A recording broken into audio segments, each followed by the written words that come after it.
welcome everyone to Standard Hey Able Conversations about Science, Teaching, and Learning. Thank you so much for coming today. We are very excited you're here. A few paperwork administrative points before we get started. As you probably are aware, we have these minute papers that we would like you to fill out. Please give different answers every time based on your previous one. So we do provide this as feedback to our speakers, and we use this feedback to help make the seminar series better in the future. And of course, at the end, we will randomly select one amazing, awesome person to receive the book today.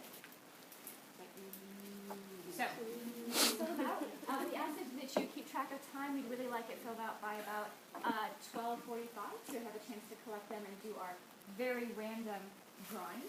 And let's see, was there anything else that you'd like to know? All right, and so, yeah, let's take the opportunity to do introductions. I know most of us have seen each other before, but we can start over here on the left, work our way around. So name, rank, and serial number, please. Chemistry. I'm taking down chemistry. Joe Shell, I'm also from chemistry. Biochemistry. Frank Schmidt, biochemistry. Rahul Kapoor, biology. Garfield and Nelson, Glenn Science. Sarah Bush, biology. Ron True Biology. David Singh, physics. Michelle Bhattacharyya, science ed. Bishop Gus, bioengineering. Myself, Civil Science Ed and Biochemistry. Heather Hunt, bioengineering. Andy Peel, science ed. And Julie Bart, science ed. Gautam Bhattacharyya, professional moron. Sorry, I couldn't resist, Marcel, it's nice to meet you, by the way. So I'm Rainer Glasser, I'm in chemistry. We have an organic chemistry seminar on Mondays, and once a year I try to use the organic chemistry seminar for a speech that I talk that is more chemistry education. I'm still trying to get the chemistry department a little bit more in that direction.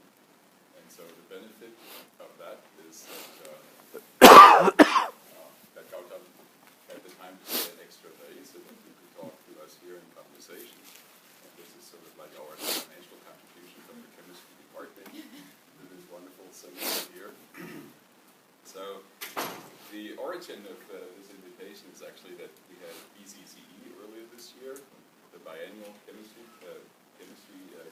conference on chemistry education. This is the biggest deal for chemistry educators in the U.S. I try to go all the time.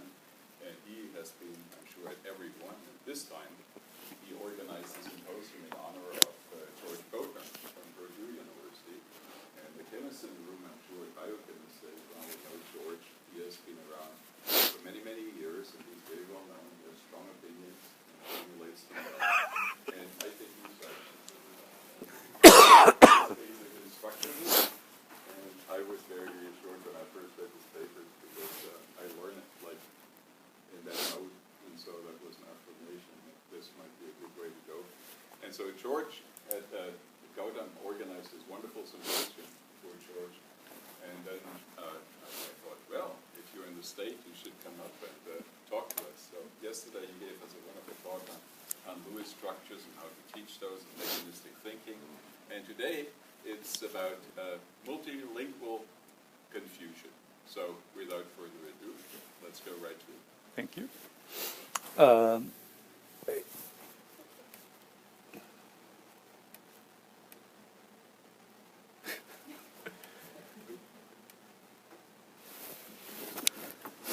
Is this the, we're going to do it on purpose just to get some cheap humor out of it? First of all, I'd like to thank Rainer for this invitation and Marcel also for organizing this. It's truly a privilege to be here, especially because I knew Sandy.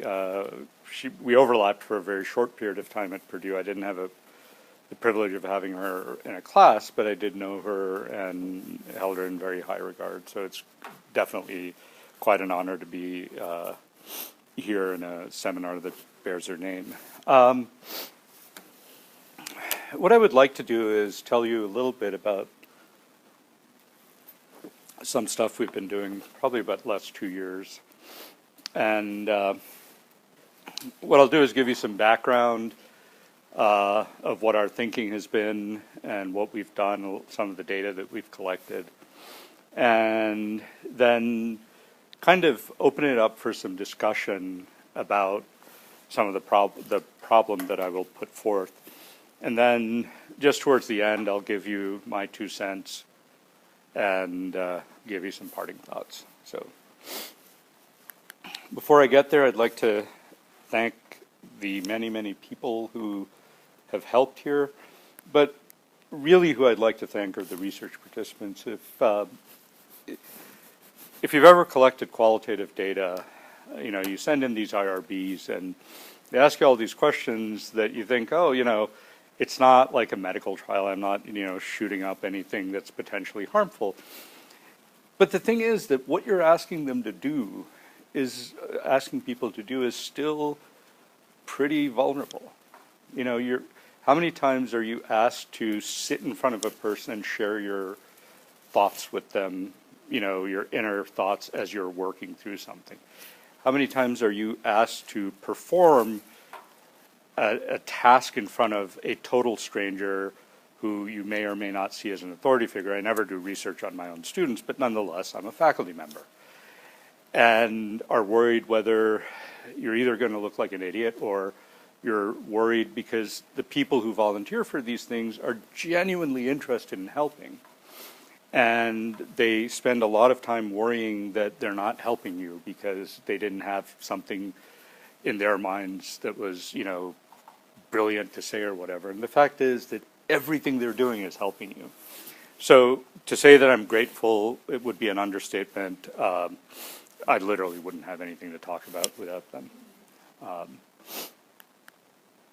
Okay, so I'm going to give you a short background in 3 different areas, and one of them is in multiple external representation. So for scientists, this is kind of normal for us, right? I mean, especially we were talking about this because Reiner's PhD mentor co-wrote an organic chemistry textbook, which was the organic chemistry textbook from which I learned.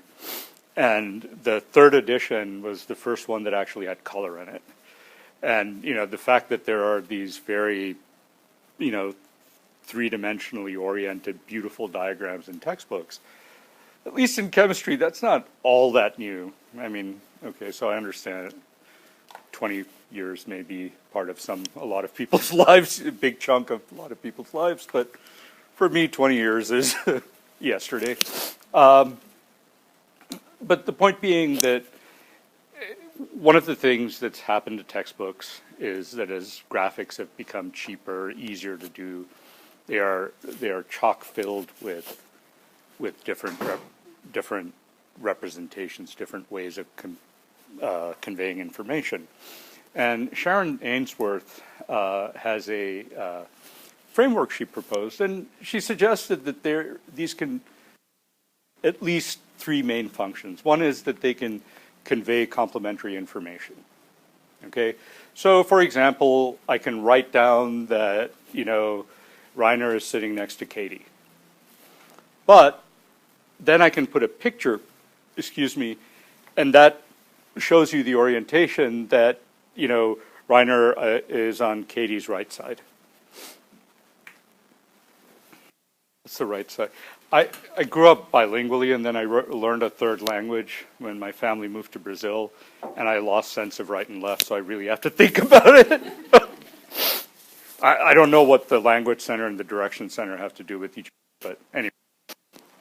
One of the other things is that, in that interpretation, they can also constrain the interpretation. So, by saying that, they are sitting next to each other, I wouldn't expect in a graphic for, one person sitting there and the other person sitting over here. Okay. And of course, the main thing is they're meant to help, in constructing knowledge. Now, in STEM instruction, one of the most common combinations is that we have words, text-based, verbal linguistic representations along with pictorial ones. And, usually the verbal one either describes what's in the picture or kind of, takes the idea in the picture and extends it. Okay. So if you are into cognition, this is a particularly useful combination. There are several theories about multimedia learning, and they're all based on, not all of them, but the ones that are more widely disseminated are based on this idea of dual coding that was proposed actually in the 60s by Pavio. And what the idea is that we take in information in separate channels, we process it separately. Well, I'll take that back for a second. But the point is that we take in information through dual channels. And so what happens is that it helps retain this information in our brains, but also it helps retrieve this information. So if you have a coherent mental representation of this, what happens is that if I see the diagram by itself, it should recall the complementary verbal information. If I see the verbal information by itself, it should recall the complementary diagrammatic information. There are a couple of theories. These are probably the more popular theories. Mayer's is definitely one of the more often cited with his work with Roxana Moreno. Where these differ is primarily is how the mental representation is formed. So in Mayer's theory, information is taken in, and that information is processed into a single mental representation. In Schnatz and Bannert, the information is taken in, you form initially separate mental models, and then those mix to give you the coherent interpretation. There is another completely different view. It's called the propositional view. But if you want to talk about it later, we can talk about it. It's certainly a compelling view. It's just that this seems more relevant to what we've been working on. Okay. Many of you have certainly, I would hazard a guess, everybody has heard or seen this analogy of teaching science or mathematics engineering as teaching a foreign language. But many of you may have read Lemke's book. But the point is that this usually refers to the verbal language and discourse that takes place in a classroom. One of the things we began to ask that came out of a bunch of studies we did for probably about 10 years is that these in and of themselves are a symbolic language. And they have a lot of characteristics common to kanji characters that are used in Japanese and Chinese. Because by themselves, they have a meaning, but when they're put together, they have sometimes a different emergent meaning. And the point is that this as much is a different language, a different formalism as the textual language that is used. And so one of the things in which we became interested was that what happens to two languages, what happens to a student when you ask them to learn two languages simultaneously? Now, if you're a chemist, one of the things that's going through your mind is that, well, these two are clearly related. Portuguese and Spanish are clearly related. They're Romance languages. Like I said, I became fluent in Portuguese. I've been to Spanish-speaking countries, gotten around there without any problem. But the point is that I could do that after I mastered Portuguese.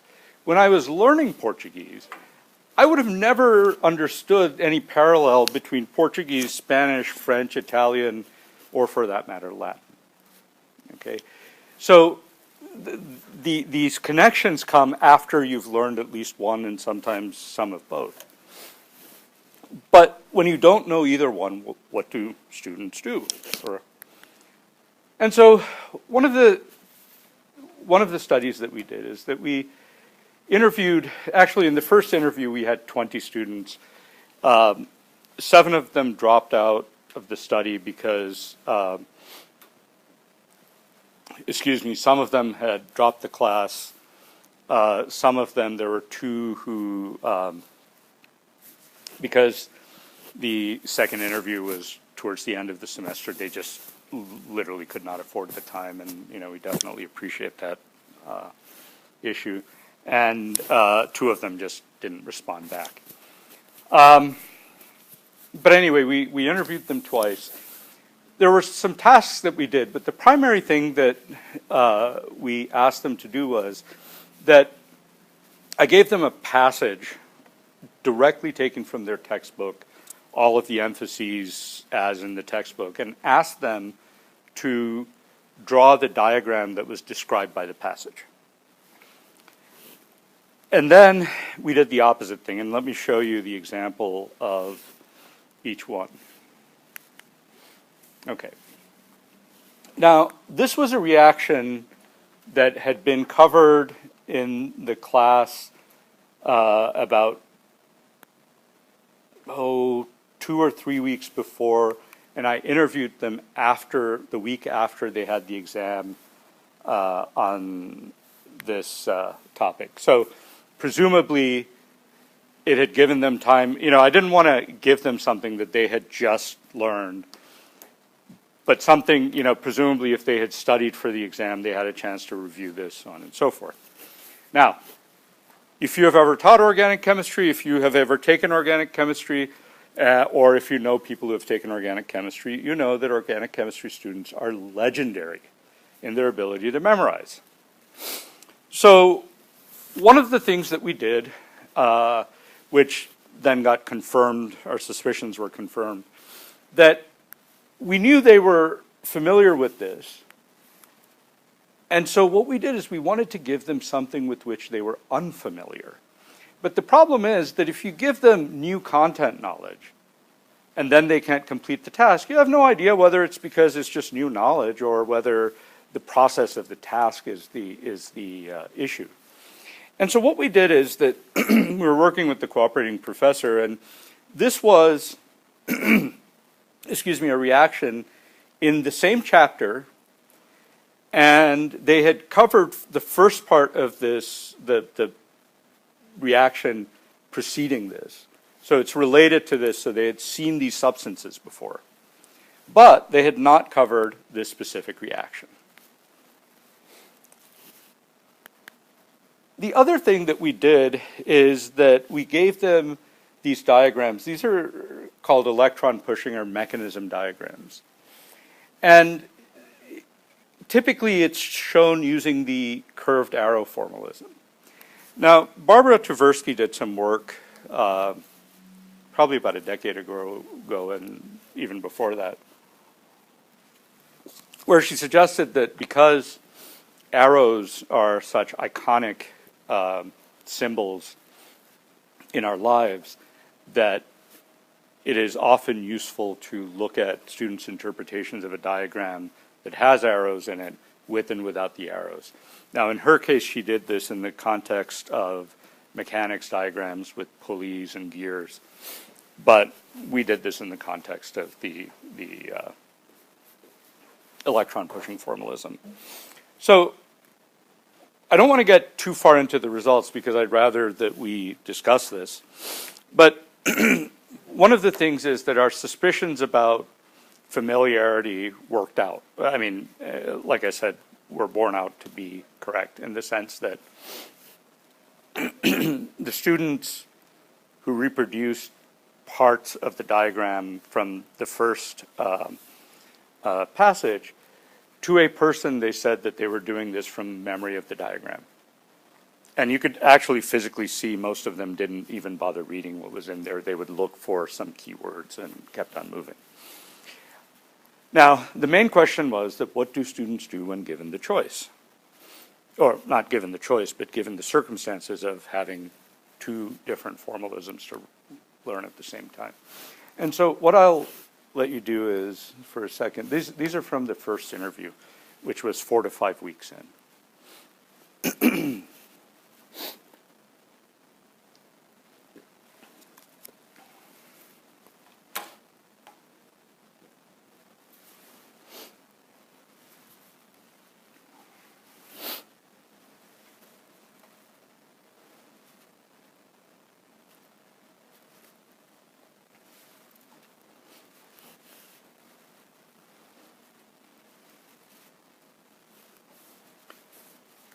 What the students had done was that they clearly chose, and these are just 2 representative quotes. We pretty much could have gone from 1 to 20 with the similar quotes. What they basically did is they made a choice. They figured out that the words were just too difficult. And so what we're going to do is we're going to memorize the pictures. And what they actually did was they memorized pictures as these single chunks of information. Okay, and where if you've looked into anything in language studies, they talk about learning unanalyzed chunks where you know how to put or how to express an entire phrase without really understanding any of the constituent words. So an example I gave somebody is, you know, this person won the race by a whisker. You know that won by a whisker means that they barely won, but you don't, if I start asking, well, what does won mean? What does whisker mean? They don't know necessarily what the meanings of those things are. One of the things I should say, and I purposely didn't talk about it much. What we did is that prior to giving them the verbal passages, we actually went through a list of the most common terms that are used in these passages, domain-specific terms. And these are terms that they should have seen in, well, according to their general chemistry professors, they did see in general chemistry. They saw it in their organic course, and they definitely saw it in this course. The results of those are consistent with the fact that they would say that, you know, they basically didn't understand the words. In many cases, they literally didn't even remember having seen the term. Okay, so that's interview 1, but what happens 10 weeks later?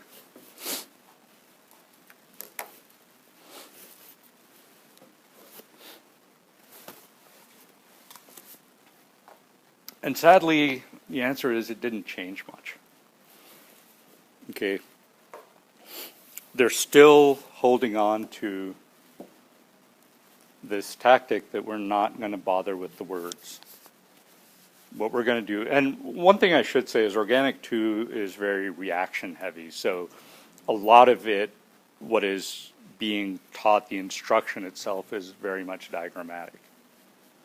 And I understand that part, but as you all also understand, if you want to manipulate explicit knowledge, you really need to be able to put words to it. Okay? I'm not talking about implicit knowledge, but to manipulate explicit knowledge, you really need to be able to put words to it. And so what I'd like to do now is just have a little bit of a discussion that, because the problem that I gave you is certainly not unique to chemistry.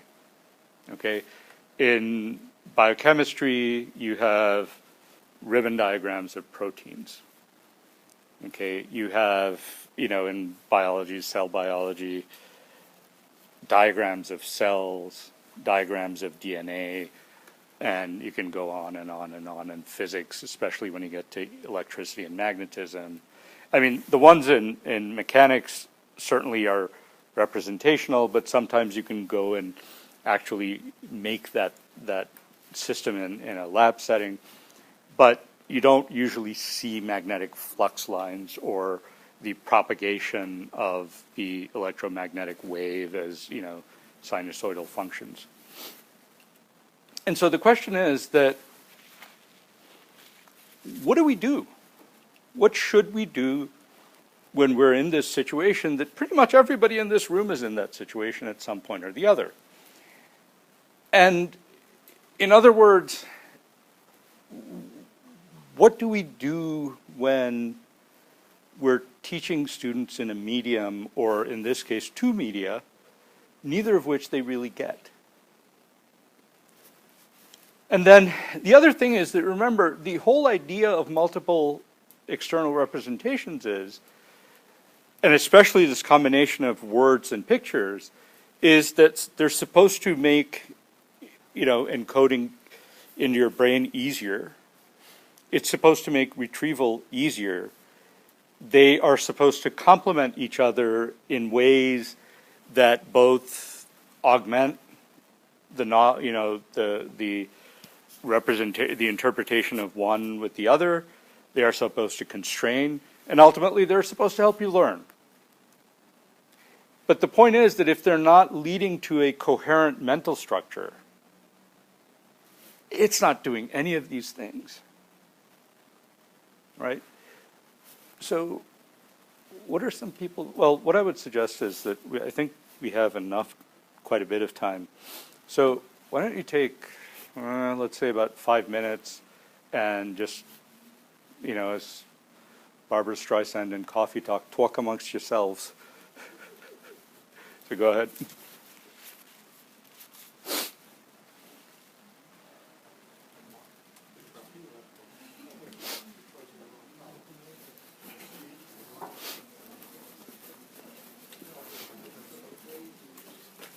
So nice to meet you.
mind if I take a quick look at this? Oh, cool. Hey, cheap is good.